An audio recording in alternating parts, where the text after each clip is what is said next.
Welcome, guys, to Rex Arthur TV, Rex Arthur Show. This is Rex Arthur, the LGBTQ channel that discusses LGBTQ issues and other issues with the LGBTQ perspective. And today we want to cover the Obama trip to Africa, and we have called him a cosmic icon. Now, we used the term cosmic because, in honor of him, humans, we like honoring people when they are dead. When after they've died, that's when we cry for them, that's when we remember them. You remember, if you are a very Christian person, Jesus even made fun of the Pharisees who whitewashed the tombs of the prophets. Yet he said if those prophets were alive, they would have killed them. But they're dead, and they whitewash them, and they worship them and say, oh, this was a great man, he was such a great man. But had the man been alive, they wouldn't have loved him one bit, and they would have hated him. So that's human nature. When we are with people, we don't like them, and then when they die, we kind of feel like, oh man, he was so great. So to kind of kill that way of living or thinking, we've decided to honor people, great people, while they're alive. And I've decided to do that for Barack Obama. Even we've got a new playlist entitled the Barack Obama Wave Radio. You know, the way we had shortwave radio and frequency modulation radio, FM radio, and long wave radio. Now we have the Barack Obama Wave Radio, the BOW radio. And what it means by that, we're going to be putting the speeches of Barack Obama ever since he came into the limelight until today as he continues speaking. Because he left the White House and the office of President of America about 2 years ago, and now he is with his Obama Foundation, a very good foundation. I would encourage people to be part of the Obama Foundation. Why do I say that, and why do I give honor to Barack Obama? And this is based on, I've been having a lot of arguments on Facebook with some friends of mine, a very good friend of mine, and others, about Barack Obama and his legacy. And there's a bit of division. Some people really don't see the value of Barack Obama, especially with what has happened in America and the world. But I've come to give a defense for Barack Obama. Not that I'm looking for anything from him. No, I'm just a person who, I analyze things like any other human being, and I know I can take sides. You know, we are animals that can judge. We can make judgment. And some people make judgment differently, others will make it another way. So my judgment of Barack Obama, he is a very um, great leader. He has done immense work in the world. And I'm going to give you a bit of my assessment of Barack Obama while he was in the White House, and then what he is still doing right now. It's because of his values. He values, he's left the presidency, but he is still carrying the same values he had while he was president. One of them is human rights recognition. Another one is LGBTQ rights, though very important. He hasn't thrown it away. He could throw it away and say, well, that time I was in the White House, so I don't need to support LGBTQ guys now that I'm out of the White House. So I don't need to. No, but he still continues.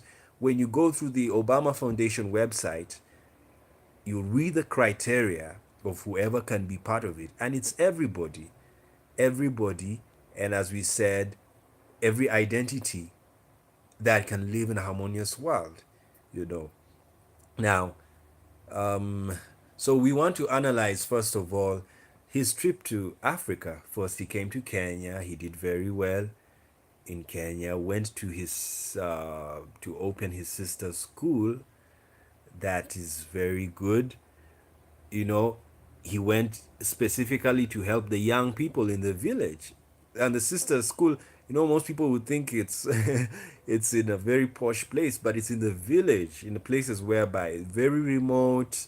You know, they don't have basic needs. They go through a very hard life, and as people, and they they go through a lot of trials, economic trials, and he did well to go and see and open and show them that he is there. He's part of the sisters' vision of empowering people, because that is all we are made for. We are made to empower each other. We are made to strengthen each other. We are made to make each other better.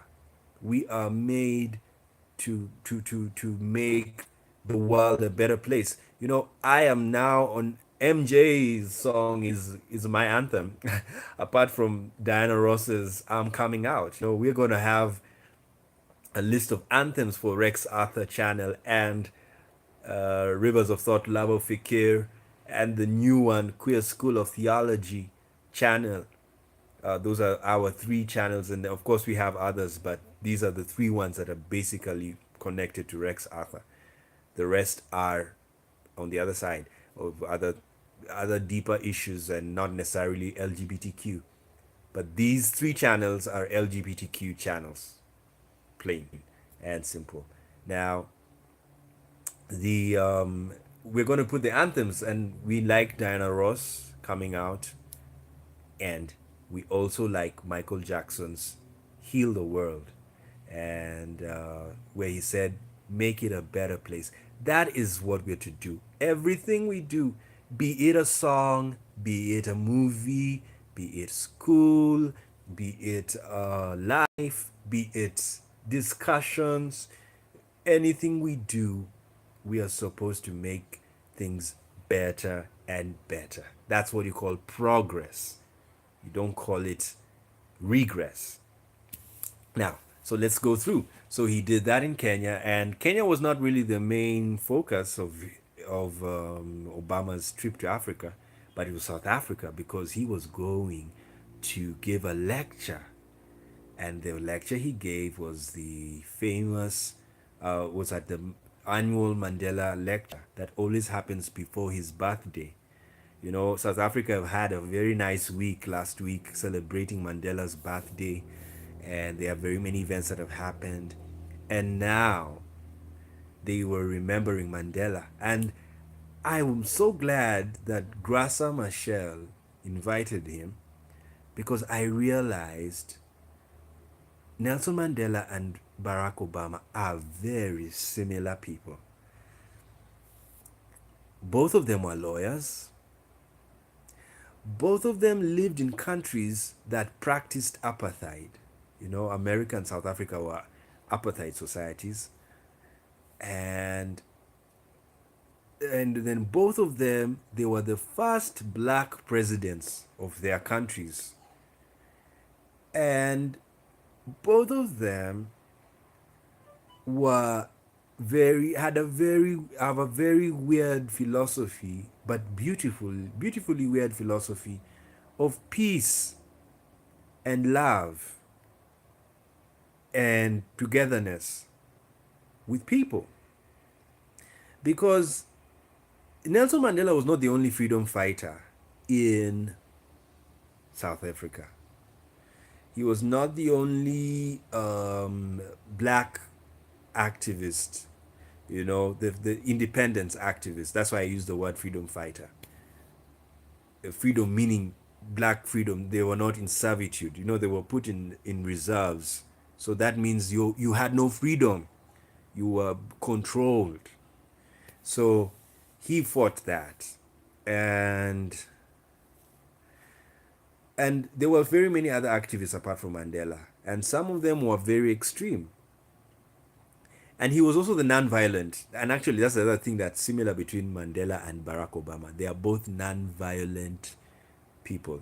They carried on the philosophy of Martin Luther King. Martin Luther King wanted freedom of people, but with a non-violent way. But Malcolm X took the way of Steve Biko, who was also, and I also value Steve Biko and Malcolm X. They are brilliant minds. All they talk about and write about, so brilliant. And but the only thing was that, especially for Malcolm X, he didn't see non-violence as the way forward. He said that if it's not going to work, we should try everything on the book. Let's just put it that way. And MLK was a bit edgy. He was not for that. And it's understandable. He was a reverend, so he was a church man.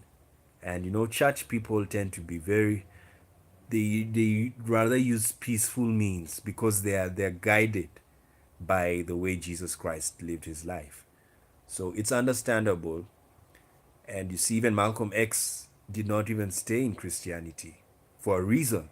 It's all of them. You're going to understand all of them. So it's up to you to pick. Some people love Malcolm X more. Others, like I told you, I like Steve Biko. He was very, very, very brilliant guy, articulate, hitting hard, and but I also love Mandela. Mandela was very peaceful in all he was doing, and Mandela came out and he did something that very few African presidents, actually, he was the first one to do it. He decided to befriend the colonialist, the apartheid regime, by telling them, you know what, you did this to me, but I forgive you and I reconcile with you. And I also see that in Obama, because when Obama became president of America, he did not sweep the White House administration with black people and said, now get rid of all the white people, now we've had enough of you, you've oppressed us, get out, and then put black faces, and he not even put it. No, he didn't do that. He diversified the White House because he understood, yes, there is black oppression. Yes, there is LGBTQ oppression.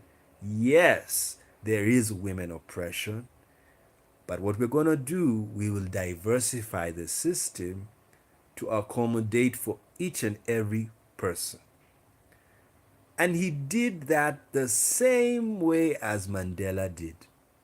Because Mandela had the power. The moment Mandela became president, let me tell you people, he could do anything. You see, even South Africa didn't have a proper constitution. It was written in Mandela's time. That's how new, how young South Africa is.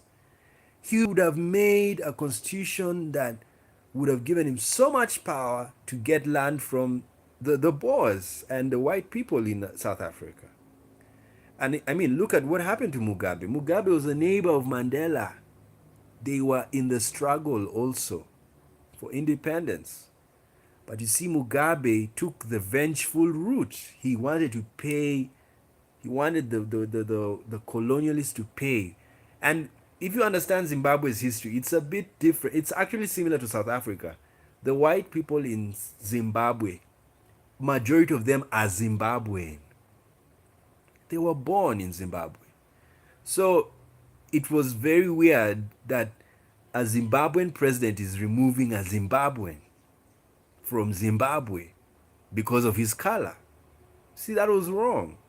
Mugabe shouldn't have done that. That's my view of what Mugabe. I don't support Mugabe at all. He should have found a way to discuss with the white Zimbabweans how to distribute wealth in Zimbabwe, or how to manage the economy in Zimbabwe, or how to manage land in Zimbabwe.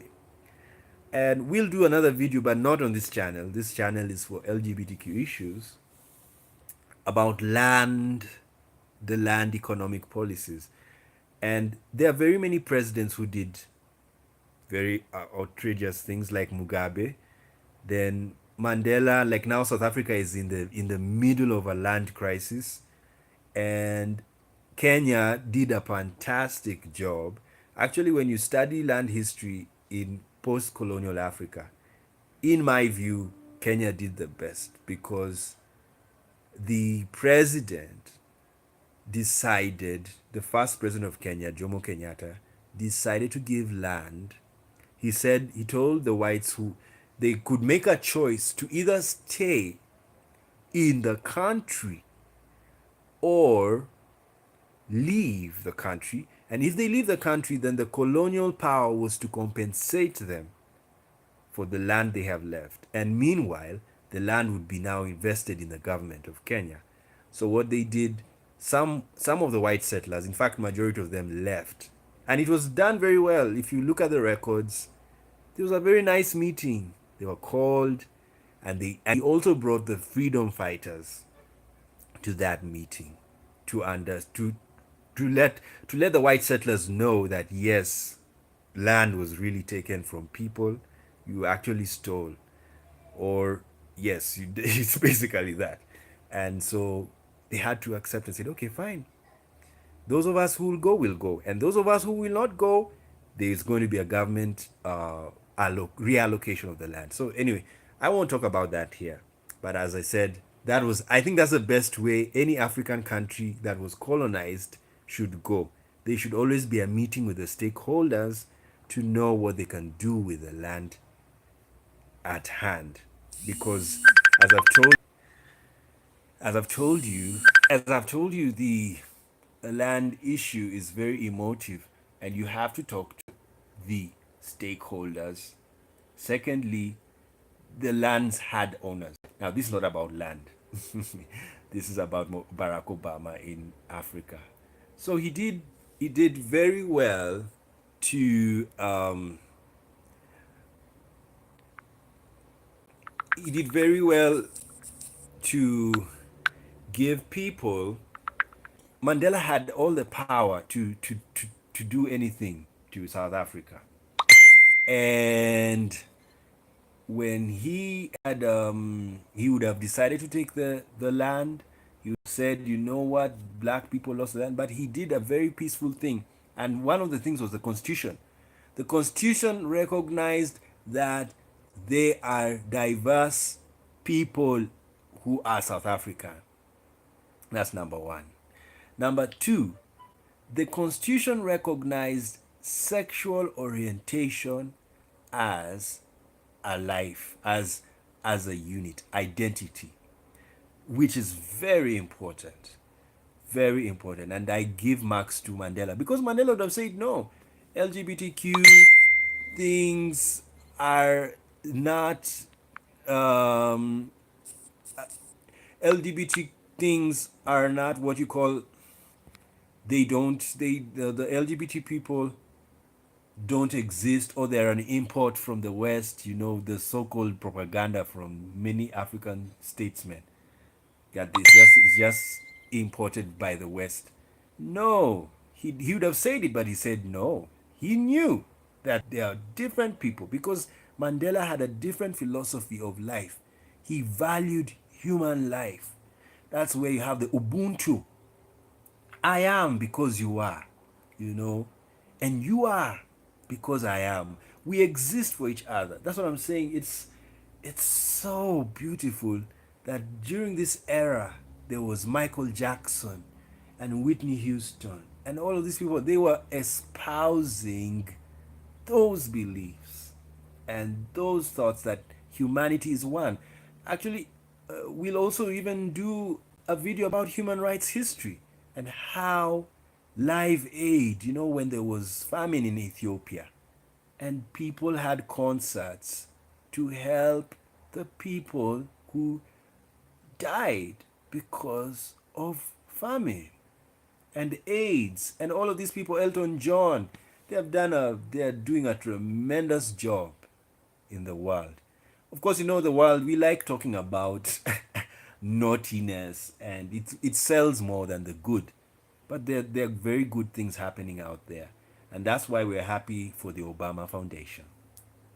Now, so Mandela had the power in the world to change everything in favor of one race, but he decided to make a South Africa for everybody. That works. Now, Obama did the same in America. During Obama's time, it was even very hard. And now the next part of the video, okay, let's now, I think let's take 10 minutes discussing what happened at South Africa, or 5 minutes, because you can watch the video, the whole speech. And one of the things that struck me about the speech, I was a bit sad when he said, we're living in uncertain times. Because I think that's what he was trying to tell Trump, that I think people are not able to understand Trump and what he's up to. And America is the leader of the world, even though China is rich, is almost is the economic power now, but in the socio-economic power of the world still remains USA. And whenever you find a power is a leader, is naturally a leader, and because everybody wants to become like that superpower. You see, the reason why China is rising is because China is emulating America. It is not emulating other countries. I mean, is China emulating Saudi Arabia? No. They are emulating American system. Why? The American system of import, export, and all of these things. The American system of manufacturing. The American system of trade with very many countries. So every country is emulating the main power, the strong power. And then we all borrow from different powers, like now you can try and borrow from Sweden and all of that. So you look for leadership in a country that is seen as very stable and very rich. And so people are looking for it. And Trump he's a bit his own man. He's a lone ranger. So people don't know what he's doing or what he stands for. But I think I can guess what Trump stands for. Trump is just a businessman. He's just thinking like a businessman. And a very nationalistic businessman. He's actually in the time America, he thinks like his father, who was a protectionist. Because in the time, his father was their father existed and his age mates. America was in protectionism and isolationism. America was an island on its own, and it was never involved in the activities of the world. The UN is not even 100 years old. It's younger than America by far, very young. And that is what happened to America. I mean, America was isolationist. It was doing things on its own. It was developing on its own, even though it was involved in trade with the West and the famous slave trade. Now, that is the thinking Trump is in. He's so nationalistic. All he wants to do is to make everything work for America. Now, the problem of that, he's doing this ignoring that he was given an America that was connected to the world. Now he wants to withdraw from that system and causing enemies. So now the enemies of even Europe doesn't know whether to fight America, because it's wondering like, hey, I thought we were in this together. What is up? It's because now people have their own interests at heart. It's now no longer, he's not a globalist. So he is a nationalist. He is concerned about his nation. Now the problem of being a nationalist, you will not value global ideals you will not value universal ideals. This is why United Nations is at a point of a bit of a chaos. I'll tell you, and I'll also tell myself, let's go and study the UN Security Council resolutions. Is it really true that US is friends with Russia when it comes to the UN Security Council resolutions? How many of them have been set up, and how many have been written ever since Trump has come into power? And then find the UN security resolutions that were made when Obama was in power. You will find Obama was fighting Russia. They were not friends with Russia. And that was the time when the Syrian civil war happened. And now this is where I'm going to talk. I mean, from when I hit 30, I'll switch now to defend Obama to my friends. Just I know what I'm doing. So the speech was basically, he mentioned that, and that made me sad because we can know where we are going. And where we are going is this: Obama should just know, he should have a vision and tell people, what is my vision of the world? And his vision of the world is progressive, to make the world a better place. Full stop. That's it. We are therefore, then the times are not uncertain. They are certain. We know where we're going. We're making a better place, even though the only problem is the progress is happening so fast that most parts of the world are not able to catch up. So because of that, there is a very big gap, technological gap, a very big knowledge gap. A few parts of the world are very high in knowledge, and the other parts of the world, majority, are not. So what's going to happen is these who are in control of the knowledge will rule the world. So basically, there is no end to globalism. If anything, it is going to be so elitish because of the knowledge. It's so fast. We are progressing very fast, very fast. So you have to keep up with the pace of progress. That's how it's happening. And sometimes, like in a classroom, there are slow learners. Yes, and they are fast learners. So those who are fast are already ahead, and they already know what's happening and ahead of time. But the majority are a bit slow, and some are not even bothering to learn anything.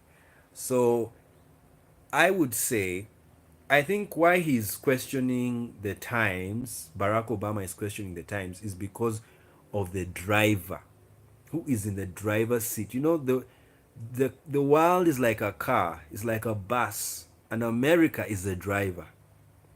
Like it or not, I know China is rich and it's coming up, but they don't have the control of the world like America does.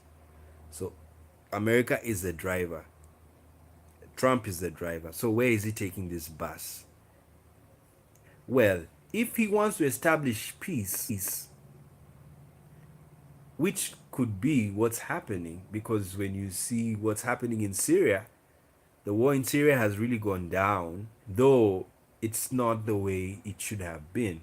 And we'll talk about that when we are talking about Barack Obama's record, because many people attack Obama and blame him for Syria.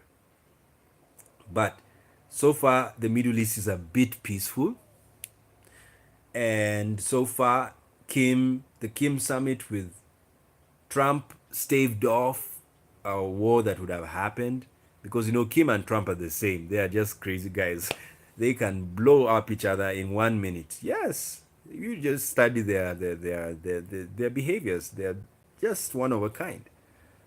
But guess what? They managed to sit down, and so far so good. Some peace. We don't know. We're waiting. And then Russia, of course, the debacle that has happened, Russia and America, it's also confused. So basically, the world is being reshaped in a weird way. The friends of America are now the enemies of America, because now even America is fighting Canada. Can you imagine? And that's weird. And America is fighting Europe. NATO, that was formed with American leadership on the way is being, I mean, now he's not even part of steering NATO in the right direction. Why? That is a question the Europeans are asking. That is a question even Russia is looking and saying, "Oh, you mean America doesn't want NATO anymore?" UN has its headquarters in America, but America is withdrawing money from UN, and yet they are saying that they are saying they are friends with the I mean, yet they have given land, or they house UN, and now they're withdrawing money from UN. They don't want to support UN programs. So there's that. It's now a case of whereby the friends of America are becoming the enemies of America, and the enemies of America are becoming the friends of America. And so this has caused chaos in American policy, both local and foreign policy. And that's why Obama is a bit upset or worried as to how things are going. Because if Trump goes on this like this, Trump needs to set down his values and what he values and what he sees the world to be. Now, let's go to Trump. Let's go to Obama. If Obama was still in office right now, this is what will happen. Or if Hillary was in power, because the Democrats were in power, this is what would have happened. Number one, Russia would be in great conflict with America. Either a hot war or cold war, it would be on. That's number one.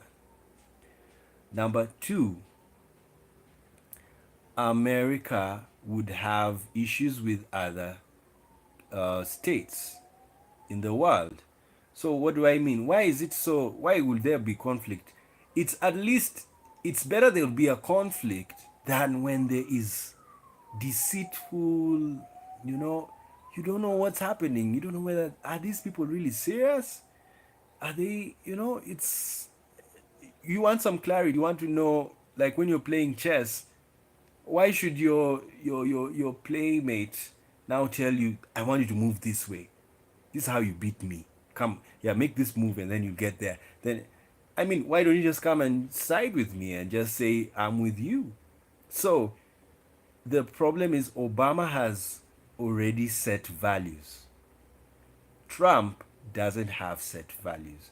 Or if he has set values, his values do not match that of Europe, as I've told you, and mostly EU, and then thirdly, his values are very conservative.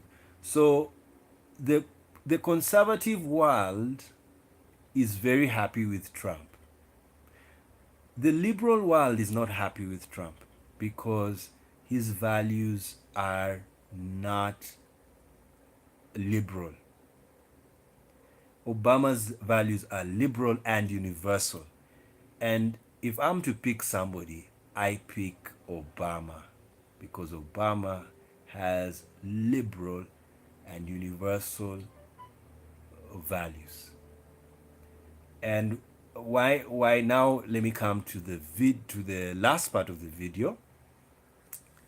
Of course, the speech is very long, the speech of Obama. So just to put it in a nutshell, he was espousing his values, that they haven't changed. He values every race. He values every person. He values sexual identities, that is the LGBTQ. He values it. And for us, once we've had that, we say, thumbs up, Obama, carry on. You know what you're doing and you have the right vision. Now, that's why I'm not a fan of Trump. No, I'm not a fan of Trump. I'm a fan of Obama. And now, I was even telling somebody, you know why I've had to do this and put an Obama playlist is because I am honored. I feel so good. I was born in an era I could understand politics and life, and I saw someone like Barack Obama. Because do you know Obama would have been a Republican? Yes. I'm going to write a book called What Ifs. Hypothesis is a very powerful thing. What if Obama was a Republican and he was a conservative? Do you know there will be no LGBTQ uh, policy in America? And do you know what that means for the world? It means a lot, because the world will say, if the leaders of the world are not recognizing LGBTQ persons' rights, then why should we? See, that's the whole point why leadership is important. If you're a country that values, you're the leading country and you value democracy, you see, people, those who are following you, or even those who don't follow you, will see you working, and they'll say, yeah, these guys are good because they do what they say. They keep their word. But imagine if America was a dictatorship like the ones we see in Africa. And those who are following will say, oh, so you guys also behave like us. Ah, that's nice. Then I guess we don't need to change. I think we're doing a good job. You see, that's a whole issue that is happening in America right now. And of course, there's some plus to Trump. He hasn't trashed out Obama's job creation policy, which is now what I want to enter to. Now, the second phase of this video is Barack Obama's presidency and why I defend him, because it's born out of the arguments I've been having with friends on Facebook about Barack Obama. And so these people, after his speech in South Africa, everybody applauded, loved him for standing up for universal human rights and standing up for democracy, standing up for the youth to rise up and be leaders. And all of a sudden, some people, they're entitled their opinion, by the way, said, nah, who is this? Obama is talking, and he's the one who did attack Libya and Syria. He started Syria and all of these things. And then some even have gone to the extreme extent of saying, they cannot compare Obama to Hitler, or like there's no difference to him and Hitler. And I was like, no, you were making a very big mistake in your conclusions. Number one, Barack Obama, when he came into power, he came on a platform that was multiracial, because for the first time, America as a country broke racial barriers and voted for a black man or a multiracial man, but basically black man. Even his name is black. So they voted for him because of his merit. He got it. He was intelligent. He spoke very well, and he had a record. He had a good record. He was a senator before, and they had seen him in the community. They knew him, and so they said, yeah, this guy, he can articulate and do things. Now, meanwhile, Obama not only he was such a star. He was not just a local star. He was an international star. He became an international star. And every practically every nation in the world, like the whole of Africa now just loved Obama because this was an African man who was very intelligent and able to lead and able to articulate issues. And then you find other people in the other parts of the world, everyone wanted to own Obama. And when he won, he did very his presidency was so important. That's why we have put this playlist to, because history is going to be the judge that Obama was the best president America has ever had. Why? This is number one.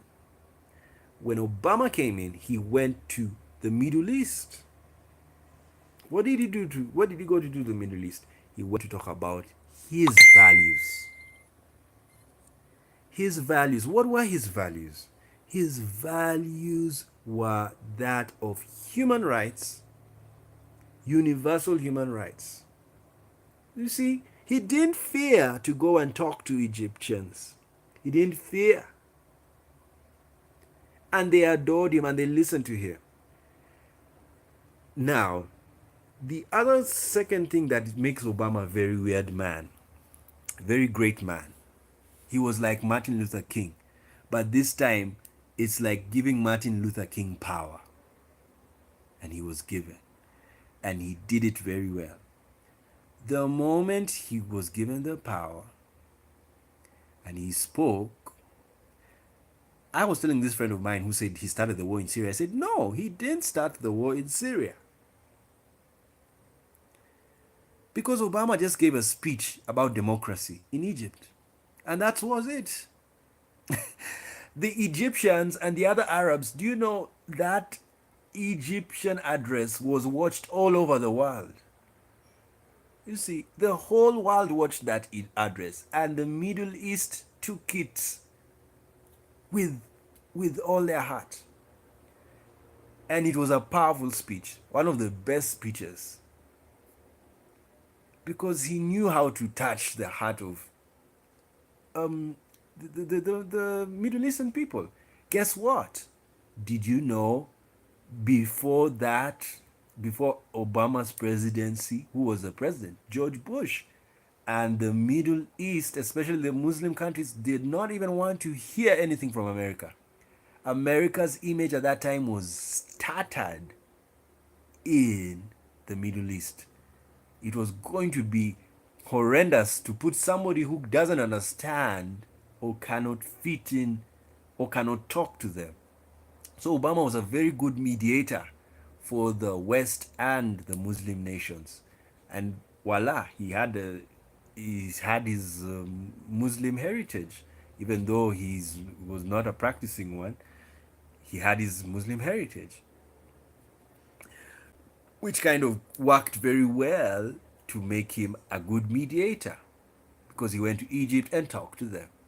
Now, when he talked to the Middle East about democracy and how, and it's a very powerful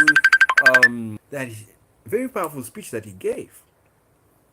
And you know what happened? A year later, the Arab Spring began. And it was the greatest revolution we've ever seen in the 21st century. You see, history is appreciated in the future. It's more appreciated in the future than in the present. And historians, not everybody likes being a historian. I love being a historian. I like going back and looking back, and then so that I can plan to go forward. And when I look at the past, I can tell you one thing. Obama really brought changes to the world, because the Arab Spring had never happened. The Middle East never had uprisings like the way they had during the Arab Spring. And it was not caused by somebody anything. It was just a speech that made people think about who is ruling them. And within a short time, regimes collapsed. And now, when the regimes collapsed, some regimes collapsed, others did not collapse. Now the problem why the Arab Spring became a bit problematic for the Middle East, the regimes had not prepared for that thing. It was such a wave. And when it got to Syria, that's when things got ugly, because Assad is a very strong leader. Unlike Mubarak and Ali, that were removed with ease, even though Mubarak, it was with a lot of bloodshed, the Syrian Assad was very strong and is still strong, and that's why the Arab Spring in Syria turned from a revolt to a civil war to an international war. That's what happened in Syria. Why? Another hypothesis. What if what if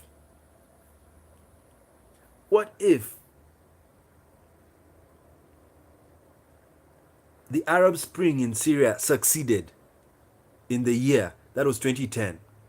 It succeeded. They just removed Assad. What if? Do you know the world will be a different place? We'd be talking about something else today. But it didn't happen. Assad remained. And it was a civil war, and the opposition, the people, cried to America and said, we need to remove Assad. There is no democracy. And Obama had just already talked about democracy in the Middle East and the importance. So he was put in a trap. And he had to stand by what he said. And he said, okay, fine, we'll help you get your democracy. And the moment America did that, Russia awoke from sleep and said, oh my God, we may lose our friend if we don't watch out. And that's how the civil war became an international war. And I call the Syrian war kind of a World War III, or a precursor to World War III. Because the way the world was going, the world was headed, there was an urge to fight. And the urge to fight was with America and Russia, because the Cold War was heating up. It was heating up. And now not only Russia, China is making inroads in Africa. So America is feeling like they don't have clout as they used to have clout. Actually, they should be what you call geopolitical predictions. Geopolitical predictions mean we are supposed to find out we're supposed to find out what is going to happen in the next 20 years in the world. Now, the geopolitical changes, by that I mean, number one, the way we've made demographics. The already demographic prediction is the Middle East is going to, Islam is going to be the main religion by 2050. That's what the demographic prediction is when you study demographics. Now, that same study of demographics should also be done geopolitically. What's going to happen geopolitically, basing on that demographic data? Is there going to be a change in geopolitics? Is there going to be a change in Syria, or in Israel, or in the world? As I've said, now with Trump, there's kind of some ease. There's some ease, especially Korea. At least it's now cooled down. We are not so sure. So everything it's quiet, but we're not sure. It's quiet, but we're not sure. And right now, it's only Israel that is having a lot of conflicts. So now, that is what has happened That's what happened for in the foreign policy with Obama. Even Libya, Obama did not push a lot of buttons because he is an anti-war president, an anti-war person. He espouses non-violence as his um as his way of dealing with issues. He's diplomatic. Of course, the Iran deal cannot be forgotten because the Iran deal that has been put to bed by Trump because of geopolitics. Now, that is Obama's international record. Now, let's go to the local record and then we are done talking about Barack Obama. Now, I also defend him economically because when he got to office, he there's something that happened to him. What happened? An unemployment rate in America was at 9%. 9%. And when he left office, do you know what was the rate of unemployment?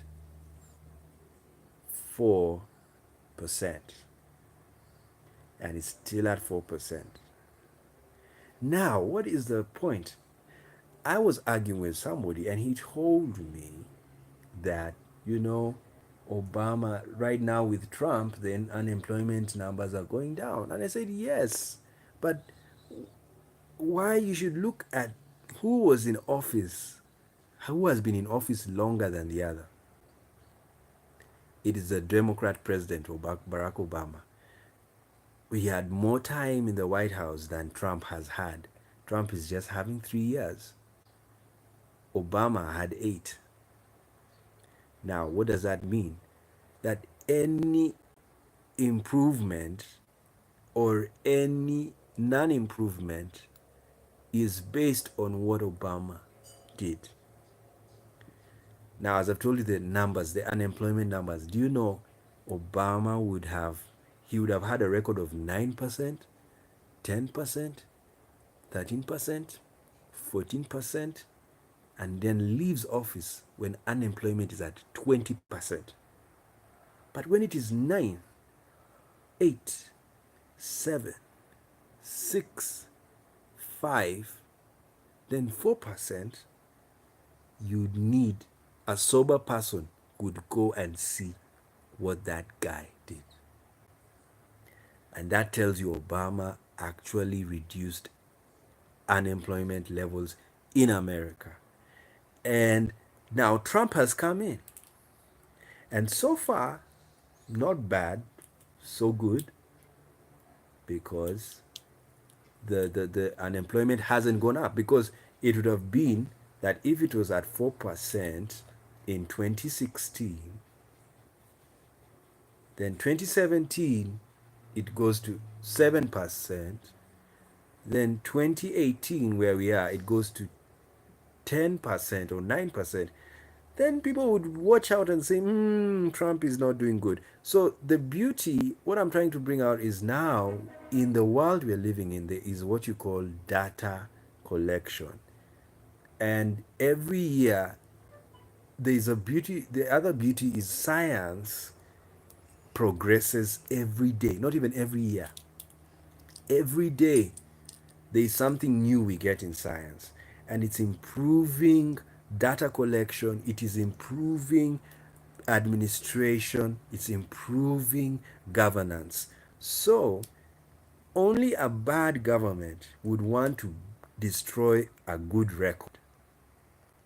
That's all I can say. That Trump has a chance to either make things better by building on that foundation Obama built. It's Obama who built it. Yes, even if Trump is doing well, Obama built it. And he has he can choose to destroy that foundation. And that's why you see, even when Trump passed the tax reform, there was a need to do, I hope, let me not judge, maybe they did they did do proper calculation. Maybe they did plan the whole thing. They already did the calculation how much tax money is gonna go there, and what is gonna happen. Is the economics going to do well when the taxes are low? Yes, let's wait and see. But personally, it's a bit, there's a lot of calculations you're supposed to do, because number one, when you change the tax tax law of a very powerful country, a powerful country whose economy affects the whole economies of the world, then you really need to look at it, because now they have done that, the tariffs, so it's already affecting international trade. So we are hoping things go well in in the way America is doing its things economically. So basically, my point is Obama did well economically for America right now. And it is the foundation Trump is using to continue that way. So, as we conclude, what have we said? We have said very clearly, number one, Obama is the best president America ever had. Number two, why do I call him the best? I call him the best because what he stood for, he he did. Even when it came to LGBTQ rights, he was not necessarily, he didn't start out as being a supporter of LGBTQ rights, but he sat down and understood the situation of LGBTQ persons and said, yes, these are people who require recognition. And he did it for them in the military. We now have gay people in the military. And now the Supreme Court passed a very good judgment for LGBTQ persons that they can now marry. So gay sex is no longer illegal in America, and gay marriage is allowed. And that's a good way. And that is because basically you cannot legislate against love. Love that has been scientifically proven and has been scientifically shown to be accurate and shown to be and there's enough data, there's enough genetics to carry out to show that these people exist, that the LGBTQ people exist, and that their rights need to be recognized in every area. Of course, now the only thing that is left for them is their work rights and their taxation rights, and there are also the credits and all of these things, and then you also have the welfare and all of that.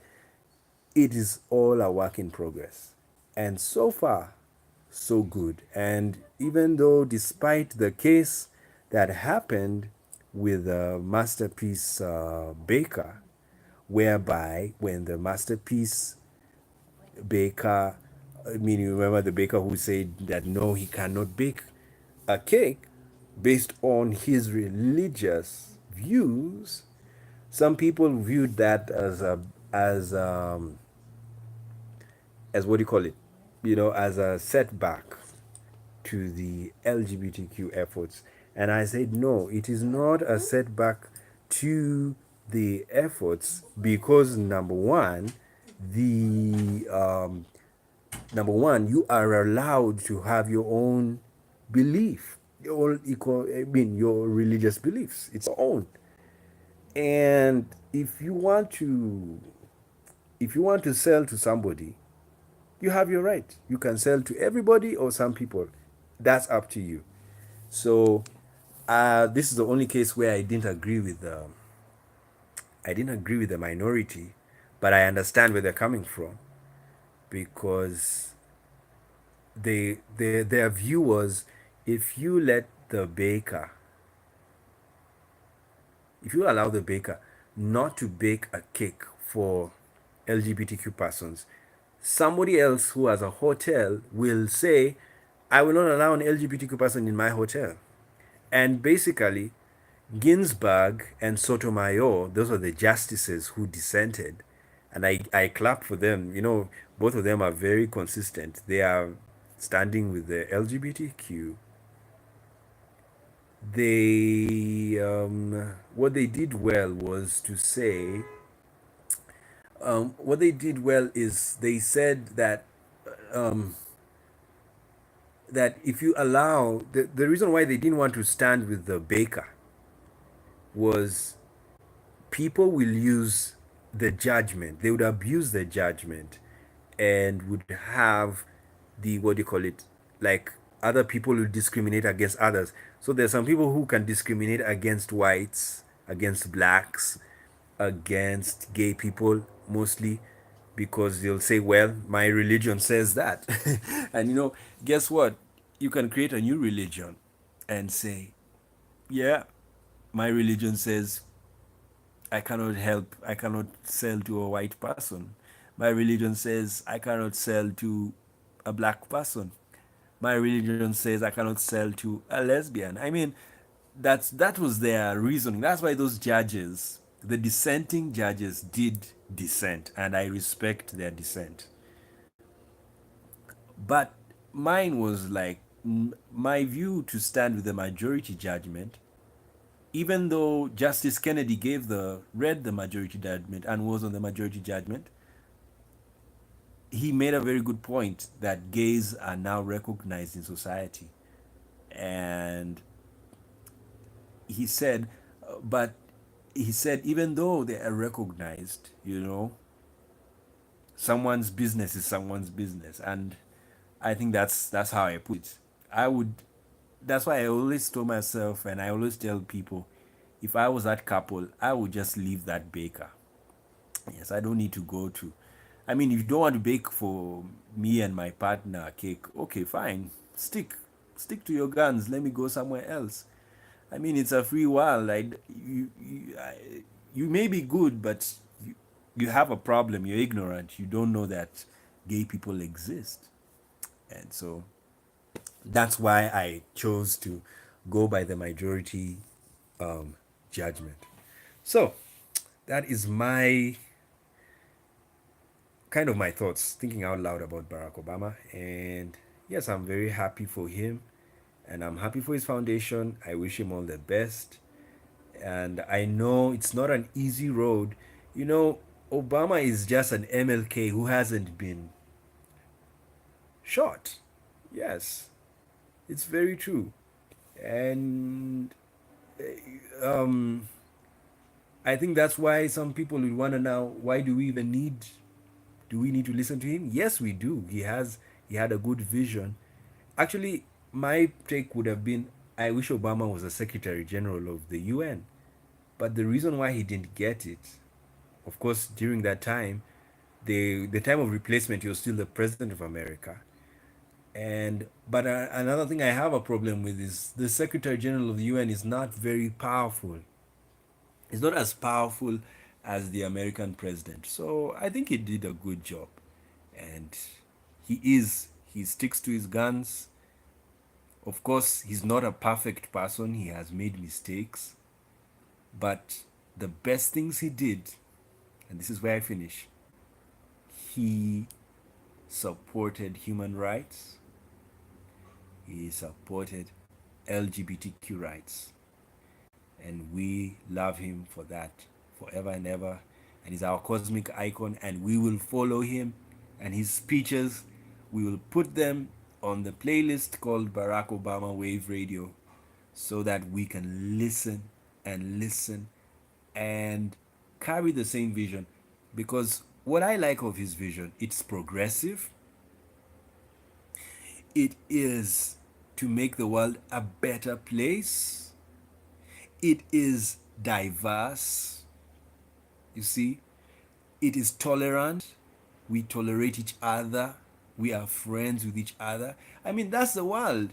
Don't we want a peaceful world? I mean,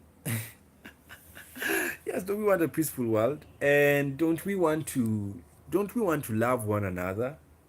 And don't you want to give people freedom to love whomever they want to love? I mean, what's this thing that you're disturbing somebody because of whom they love?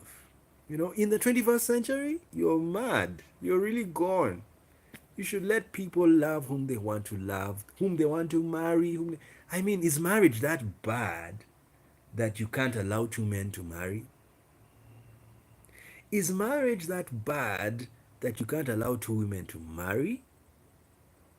Is being having a family that bad that you can't allow two men to have children? Is having a family that bad that you can't allow two lesbians to have children? Is it bad to have a gay engineer? Is it bad to have a gay president? Is it bad to have a transgender queen? Is it bad to have a bisexual king? You see, all of these things, the world needs to come and why are we going through cycles of ignorance? We are just people want to remain dumb as the way the world was dumb in 10,000 BC, they are still dumb in 21st century 2018. And when it gets to 5000 AD, we are still dumb because we just have to keep on the cycle going. No, we should be progressive. And when we were dumb in the past, we are now getting sharper as we go on. So, Obama, viva Mandela, viva human rights, and viva LGBTQ.